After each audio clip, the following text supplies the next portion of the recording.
Boa noite, amigos.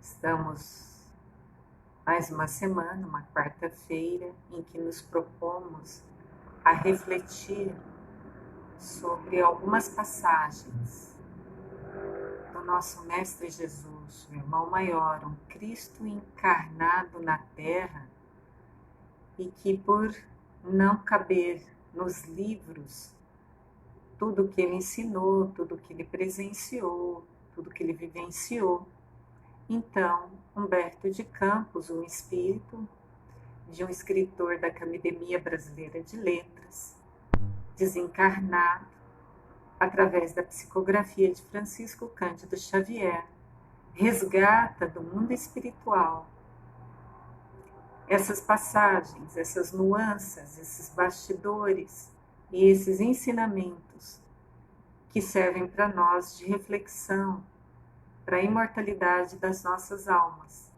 Portanto, então, vamos refletir hoje no capítulo 6, cujo tema é fidelidade a Deus.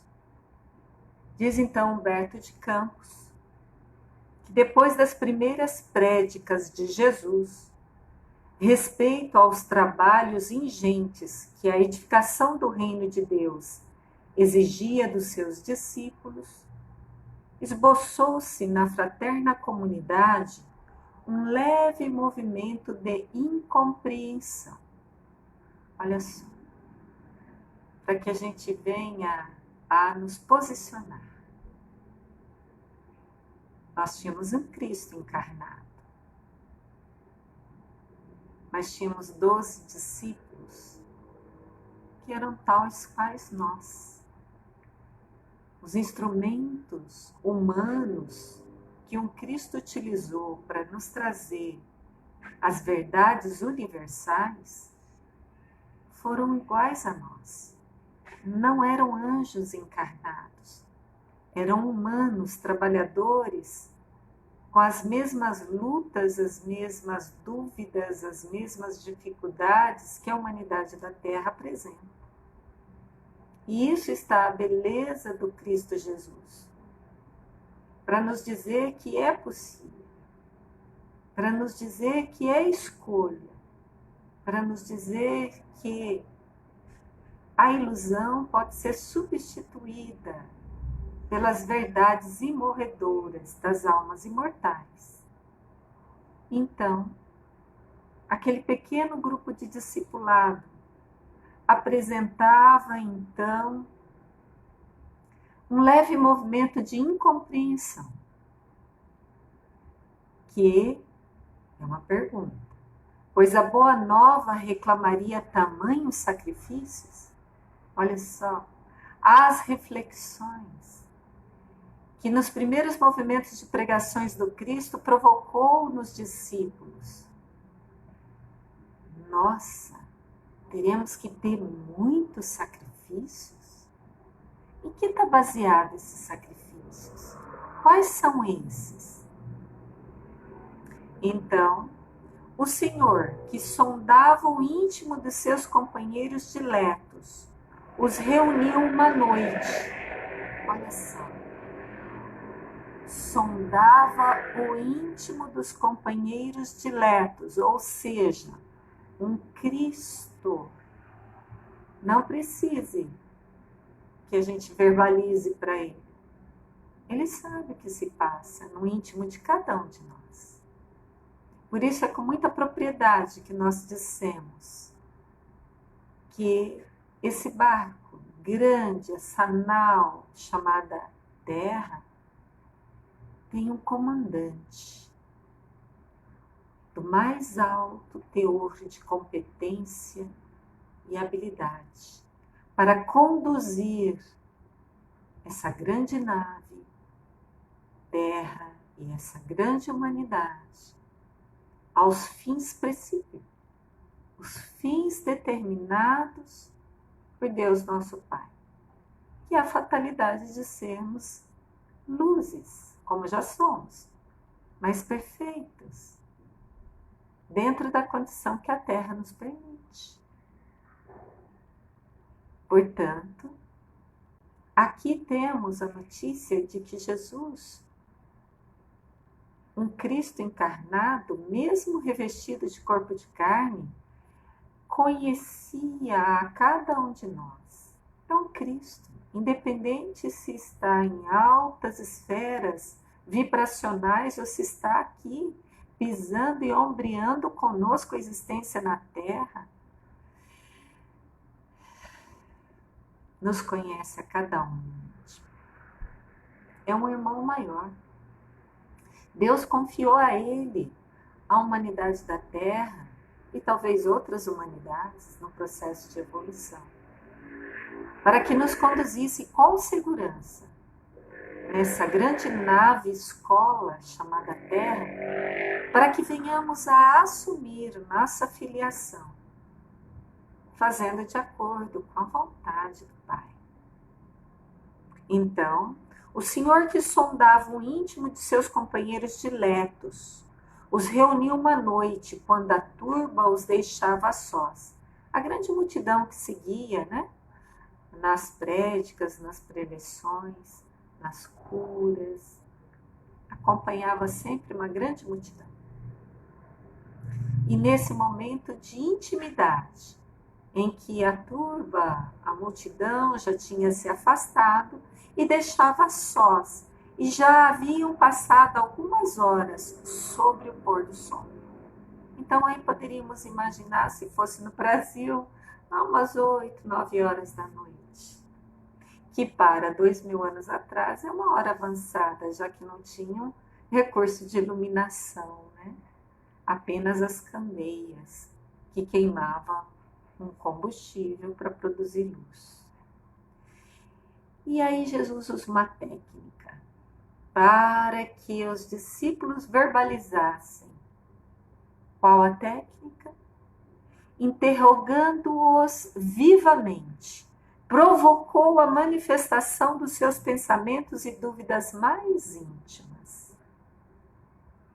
Então, uma provocação em forma de perguntas bem colocadas fez com que os discípulos se abrissem e colocassem as suas dúvidas e as suas vivências mais íntimas. Após escutar-lhes as confidências simples e sinceras, talvez aí os discípulos se diferenciem de nós outros, ou até nos identifique, quem sabe, cada um vai fazer as suas reflexões íntimas, porque cada um vai dar conta de si mesmo. Confidências simples e sinceras é o que temos? Se nós temos, nos nossos movimentos de meditação e de oração, confidências simples e sinceras, nós vamos ter aqui o exemplo do retorno desse posicionamento nosso na vida. Ou seja, seremos esclarecidos, seremos consolados, seremos orientados. Porque isso está baseado desde o Velho Testamento. Que pai cujos filhos pedem pão, ele dá pedra. Então, se estamos pedindo orientação a partir de nossas confidências sinceras, as respostas virão. Seja na acústica da alma, ou até de forma mais visíveis com os 5 sentidos, através de uma circunstância, através de uma fala, através de uma orientação, através de um livro. Pode deixar que Deus tem recursos para se fazer presente em nossas vidas. Basta que tenhamos sinceridade e estejamos abertos às orientações, aos sinais dos céus.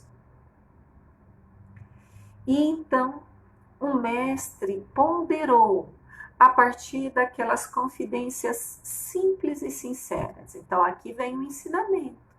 Se cada um de nós nos encontrarmos com os corações simples, mas ao mesmo tempo inseguros, duvidosos diante das diferentes vertentes de informações. Então, Jesus orienta. Na causa de Deus, a fidelidade deve ser uma das primeiras virtudes. Ou seja, aquela questão de porta estreita, de pegar o barco da banda direita. Fidelidade a Deus. Eis a primeira virtude, segundo Jesus nos coloca aqui. E vai dar-nos exemplos, vai situar isso para que venhamos a não só celebrar, entender com a cabeça, mas venhamos a sentir. E, portanto, depois concretizar em forma de ações. Onde o filho e o pai que não desejam estabelecer como ideal de união a confiança integral e recíproca. Veja que Jesus continua nas perguntas. Antes era perguntas provocando as confidências mais íntimas dos discípulos. Agora as perguntas conduzindo o ensinamento para uma ampliação da consciência. E por que perguntas nesse caso? Nós, quando queremos ensinar, nós somos enfáticos. Impusemos sempre nos colocamos de forma impositiva. E, no entanto, estamos errados, porque um mestre, um Cristo, não usa de violência em dizer, você está errado, você tem que fazer assim, você tem que fazer assado. Não. Um lídimo condutor leva os seus conduzidos a terem consciência, a terem presença e escolherem como fazer. Porque a partir do momento que se escolhe intimamente, há mais chance de se colocar em prática, do que apenas receber passivamente ouvindo argumentações que não ecoem na alma, não façam o ser sentir. Deu uma ideia da técnica educativa de um ser mais iluminado que deveríamos aprender?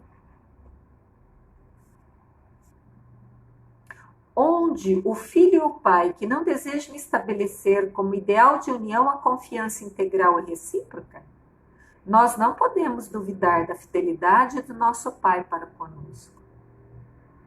Então, se não existe do pai para conosco nenhuma rusguinha, nenhuma nesguinha de dúvida de que ele está prontamente conosco, então, por que não considerar que esse é o caminho da porta estreita, da banda direita, que é o nosso retorno nas mesmas bases para com o Pai?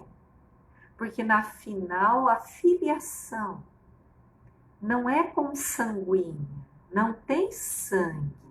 A filiação de nós e o Pai é feita na base do sentir, pensar e agir. E aí nós seremos reconhecidos filhos de Deus, se assim o fizermos parecidos com aquele que nos deu a origem. Sua dedicação nos cerca os espíritos desde o primeiro dia, independente se a gente quer ou não. Independente se somos materialistas e não acreditamos em ordem superior da vida. Ele ainda assim continua a cuidar de nós desde o início. Ainda não o conhecíamos e ele já nos amava.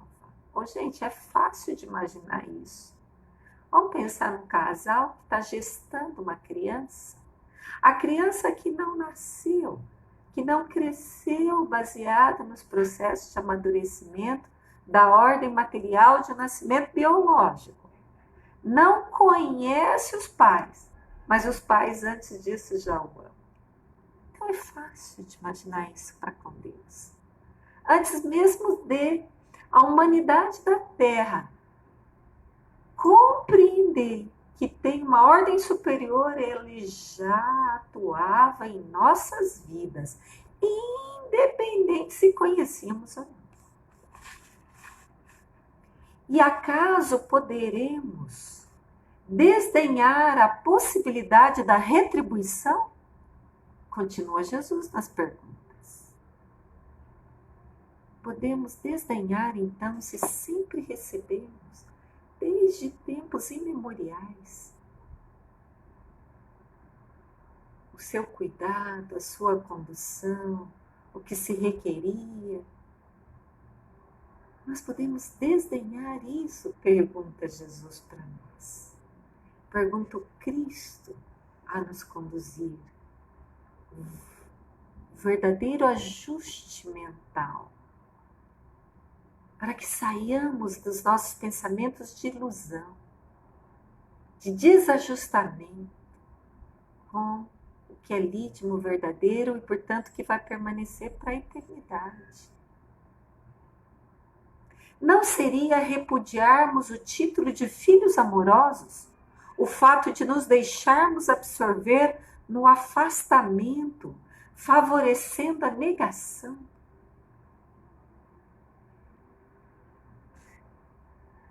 Negando, não só pela fala, mas pela forma de sentir, de pensar e de agir, negando a filiação de Deus, é como se fôssemos filhos, mas agíssemos como órfãos.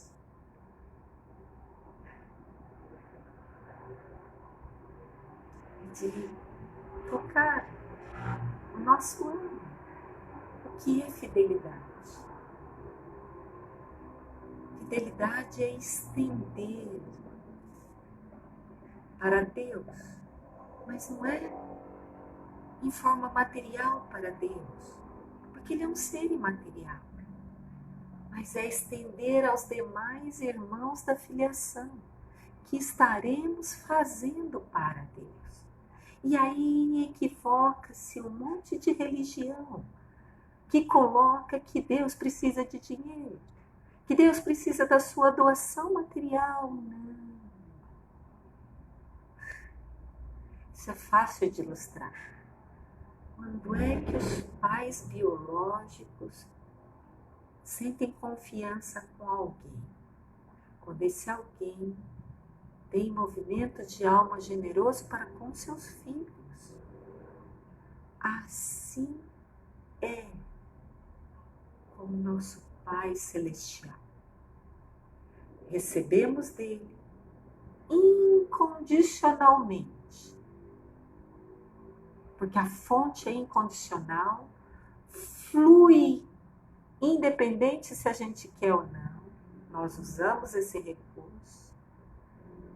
e cabe a nós, para sermos reconhecidos filhos, para não nos sentirmos órfãos, estender a todos aqueles que ombreiam a existência junto conosco. Eis o fluxo da vida. Recebemos e estendemos. Se rompemos em algum momento o fluxo de receber, já somos aquela videira que longe do tronco murcha e seca. E se também não fizemos o fluxo de doar o que já recebemos,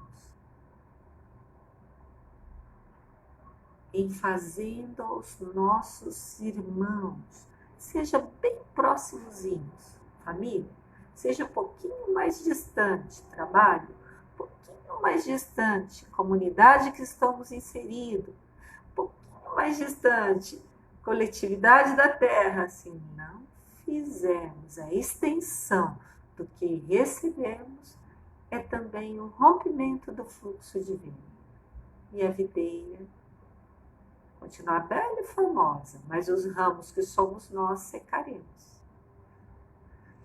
Pereceremos. Sentiremos fome, sede, não há comida e não há água na terra que consiga matar a fome e a sede de vivência espiritual. É isso que Jesus está aqui, trabalhando com os discípulos. Não coloque-os sob fidelidade a Deus.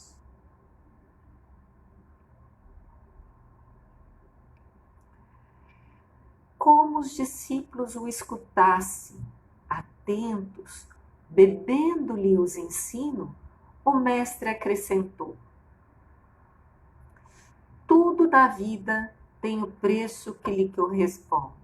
Olha só, uma conversa de Jesus, o Cristo, de um coração para outros corações. Nós, os discípulos da atualidade, que nos colocamos já nos posicionando na vida como filhos de Deus e não como órfãos. Tudo na vida tem um preço correspondente. Se vacilais receosos ante as bênçãos do sacrifício, e lembrando aqui que o sacrifício não é sofrer. A origem da palavra sacrifício vem de sacro, de sagrado, e ofício é fazer.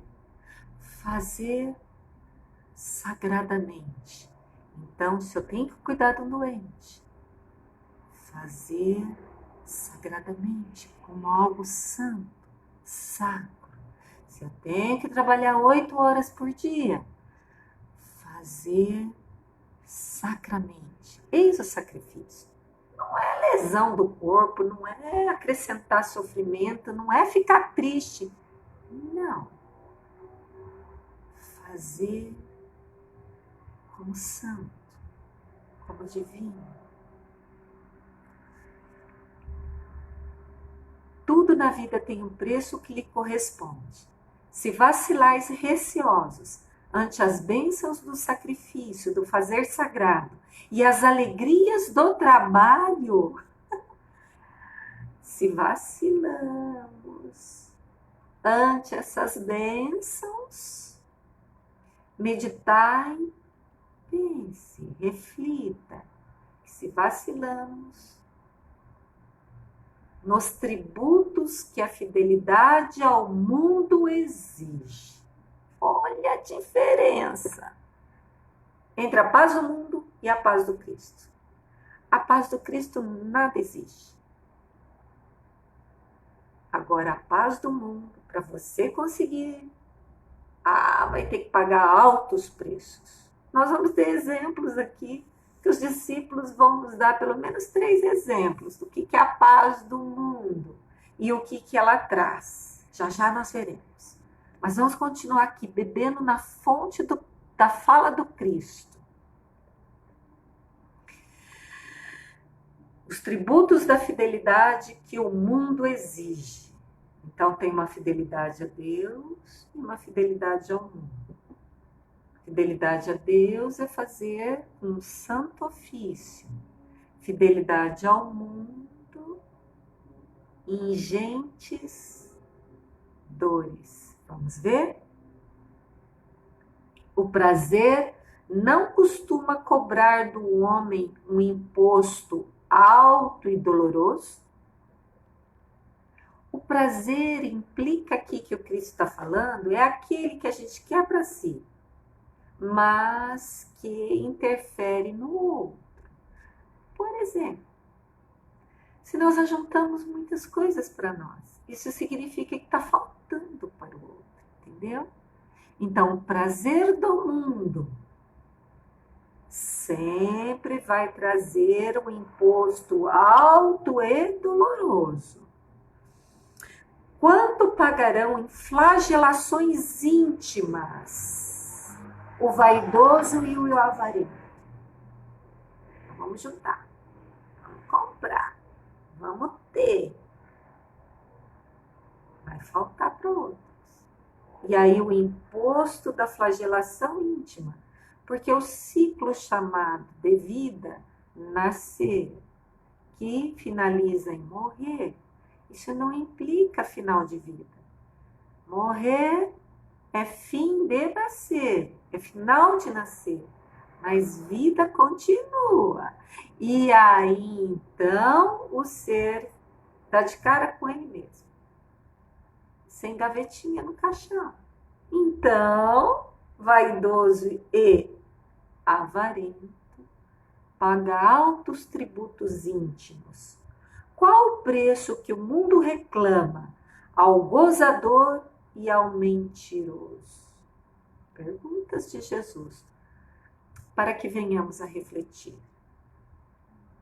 Ao clarão alvacento da lua, como pai bondoso, rodeado de seus filhinhos, Jesus reconheceu que os discípulos, diante das cariciosas perguntas, haviam transformado a atitude mental. Lembra que começou a conversa, o diálogo de Jesus, porque Jesus via uma nuvenzinha no ânimo dos discípulos. E com as suas perguntas direcionadas, olha o processo pedagógico de Jesus. Mudou a atitude mental. Processo pedagógico que a gente pode usar. De levar à consciência através de perguntas. E nesse processo pedagógico, uma parte muito importante é não exigir as respostas. Porque cada um tem um tempo. Semeia e passa. Pode deixar que o Pai vai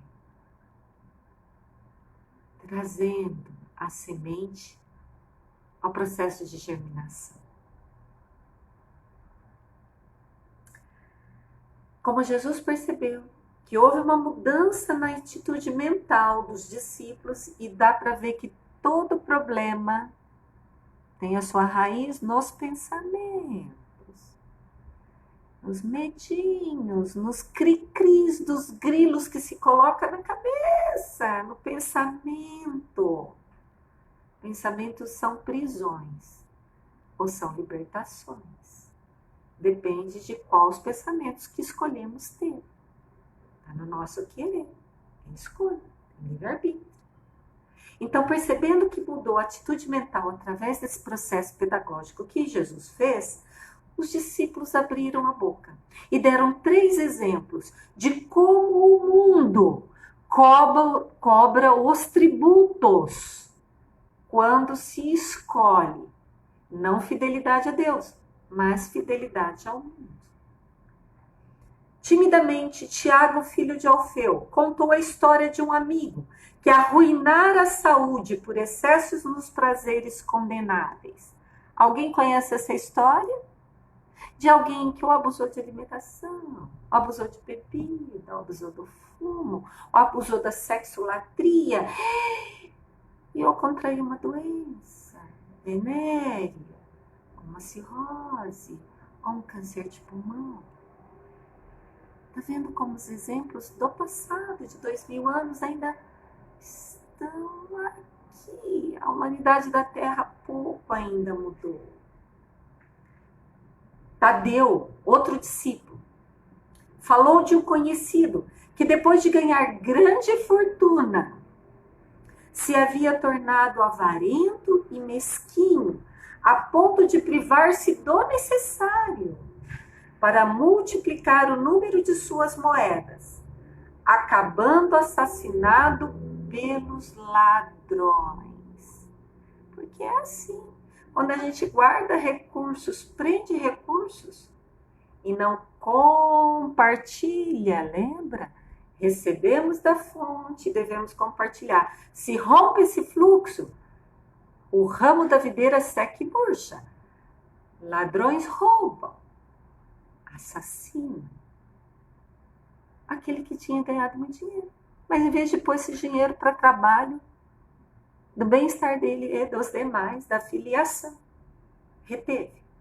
Passando a ter necessidade, escassez, para reter e ter mais. E aí vem os ladrões e roubam. Qualquer semelhança com os dias de hoje é mera, não é mera coincidência. Não é verdade? E para terminar, Pedro recordou o caso de um pescador de sua intimidade, que sucumbira tragicamente por efeito de sua desmedida ambição. Isso, meus queridos. Jesus, depois de ouvi-los satisfeito, perguntou, olha só, pergunta de novo, para a gente pensar nessa técnica educativa de Jesus, a conduzir os corações na ampliação de consciência, através das perguntas. Não achais enorme o tributo que o mundo exige dos que se apegam aos seus gozos e riquezas? Agora é a pergunta, a avaliação, né? A prova. Para sedimentar no íntimo dos discípulos aquele processo educativo. Não só de educação e esclarecimento, mas lembra que os discípulos estavam na dúvida, na hesitação, no receio. Então, se o mundo pede tanto, por que não poderia Deus pedir-nos lealdade ao coração? O tributo de Deus não é grande e ainda Ele não impõe. Nos dá o tempo para não agir com violência para conosco. Ele nos dá o tempo. Escolhemos quando queremos pagar o tributo a Deus, que é apenas fidelidade. É fazermos, sentirmos e pensarmos de acordo com o nosso campo de consciência desperta. É só isso. É não nos enganarmos. É não jogar para debaixo do tapete o que já sabemos ser verdadeiro para escolhermos o do mundo. Porque se conhecemos e ainda escolhemos, o tributo do mundo é maior para quem conhece. Isso está explícito numa carta de Paulo. Para quem não conhece a lei ele faz. Mas para quem conhece a lei, está se sujeito à lei. Então, uma vez que já sabemos, se ainda nos posicionarmos equivocadamente, o tributo vai ser maior a ser pago no mundo. Agora, se escolhermos conscientemente a estender o que já recebemos, então, o único tributo é fidelidade a Deus. E o que vem de retorno é abundância. Trabalhamos agora pela instituição divina do seu reino na terra. Mas desde quando estará o Pai trabalhando por nós? Agora nós nos tocamos, caiu a ficha, passamos até um pouco mais de consciência de que está na hora de caminhar.